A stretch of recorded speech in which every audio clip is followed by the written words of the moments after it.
Turabasuhuje bantu mwese mukurikirana ibiganiro bya Ngabo Empire, amahoro y'Imana abane namwe aho muherereye hose, dukomeje kubifuriza ibyiza bituruka kuri Nyagasani. Wowe muntu rero ukurikirana ibiganiro byacu 5 kuri 5, amahoro y'Imana abane nawe turabigushimiye. Ndetse wowe wakoze subscribe turakuzirikana rwose, bituba ku mutima, ni inkunga ikomeye cyane waduteye, kandi nawe utari wayikanda, iki ni cyo gihe cyo kugira ngo nawe uyikandeho ndetse ukore no kunzogera, icyo twita all notification, kugira ngo amakuru yacu ajye akugereraho ku gihe. Rero muri aka kanya tugiye kubagezaho akamaro k'amababi ya voka, avocado. Akamaro k'amababi ya avocado, abenshi barayabona ntabwo bazi akamaro kayo, ariko iki ni cyo gihe cyo kugira ngo tubabwire akamaro k'amababi ya voka. Wari uzi ko amababi ya voka ashobora kwifashishwa nk'umuti? Mbese ibyo mwari mubizi? Ariko aka kanya kubera Ngabo Empire mugiye kubimenya. Guteka amababi 6 ya avoka muri litiro imwe y'amazi, ukanywa ibirahure 3, ikirahure kimwe inshuro 3 ku munsi. Ubyumve neza, ni ukuvuga ngo ni inshuro 3 ku munsi. Ni ukuvuga ngo ugafata ikirahure mu gitondo, saa sita no ku mugoroba. Murabimenyereye kuko kwa muganga murabizi ko bajya babandikira kuri twa tuntu tubamo imiti ngo mu gitondo, saa sita no ku mugoroba. Aha, na hano rero ikirahure kimwe mu gitondo, ikindi saa sita, ikindi ku mugoroba. Tega amatwi wumve, ku munsi. Akungahaye ku bintu byinshi bikenerwa mu buzima bwacu nka flavonol, quercetin, glycoside, polyphenol, estragonol, alpha na beta pinene na cineol na limonene, serotonine na flavonoide n'ibindi. Ibi bituma agira ubushobozi ku ndwara zikurikira. Ni ukuvuga ngo iyo ufashe ikirahure kimwe mu gitondo, ikindi saa sita, ikindi nimugoroba, inshuro 3 ku munsi, ukajya urahora urabikora, dore rero indwara uba wikingiye. Iyo ukoze ibi, dore urutonde rw'indwara uba wikingiye. Indwara y'umutwe, akaberetwa. Ni ukuvuga ngo iyi ndwara y'umutwe w'akaberetwa ni cya gihe uribwa umutwe w'uruhande rumwe. Mwawumvise? Umutwe w'uruhande rumwe ukumva ugiye kumeneka n'ijisho rigiye guturumbuka aho uri kuribwa n'umutwe. Iya kabiri, imihango iryana n'itagira gahunda. Twumvikane mwa bakobwa mwe, mujya mu mihango mukagira imihango ibarya ndetse ntizire igihe.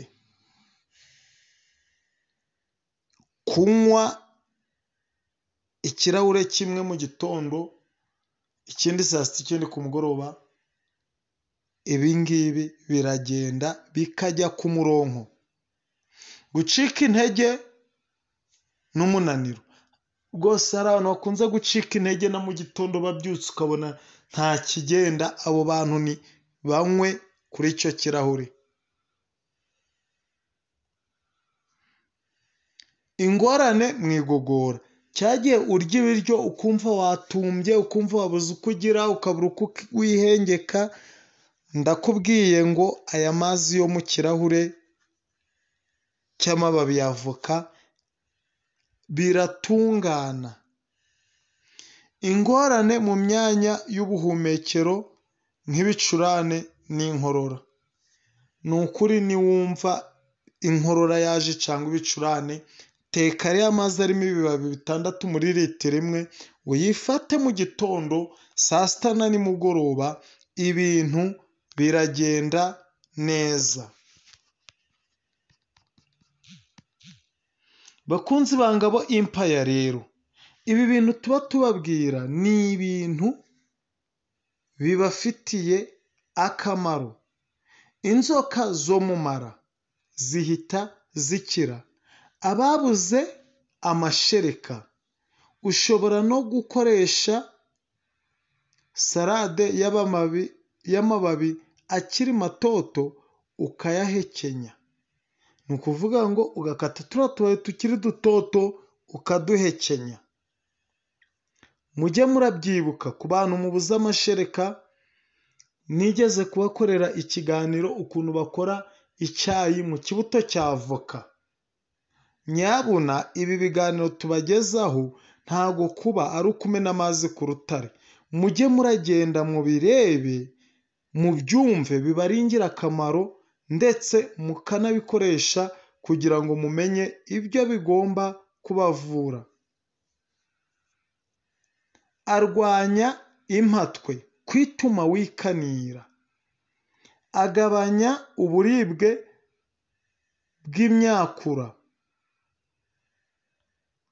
Arwanya imyanda mu nzira zo kwihagarika. Arwanya ingorane zizanwa no gucura.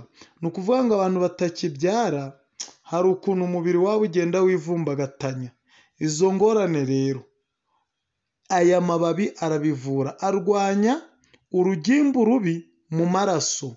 Atera kwihagarika neza. Abantu mugira ikibazo mu kwihagarika, mukumva muri kuribwaribwa, mukumva sinzi uko bimeze, aya mazi y'amababi ya avoka arabikora.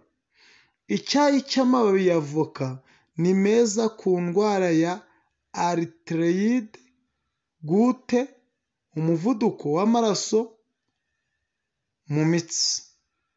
Avura kandi akarwanya impiswi. Abantu mwarwaye impiswi rero namwe turabakanguriye kugira ngo mujye mufata amababi ya avoka. Ndetse n'izi ndwara tubabwiye haruguru, aritirite, gute, umuvuduko w'amaraso.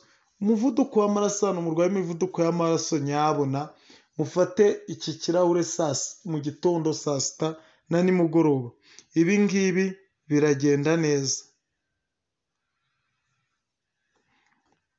Rero ibi ni bimwe mu byiza twari turi kubagezaho by'amababi ya avoka. Mumenye uku kuri, nimukumenye, mujye mukurikira Ngabo Empire kugira ngo ibagezeho ibiganiro nk'ibi ngibi bikenewe mu gihe gikenewe, kuko bifitiye umumaro umubiri wacu. Kora subscribe, ukore ku nzogera all notification, uyikore kugira ngo ibiganiro byacu ntibijye biragucika, bikugereho ku gihe, ndetse ukore na share mu nshuti zawe, kuko ni iby'ingirakamaro nabo babyumve, ubundi bizabagirira umumaro. Murakoze rero, reka tuzahure ubutaha tubagezaho ibindi biganiro, kandi nawe wakora komenti ukatubwira icyo ushaka ko tukugezaho. Komenti zanyu turazisoma kandi tukanazisubiza. Muri ab'ingenzi kuri twe. Murakoze. Amahoro y'Imana abane namwe.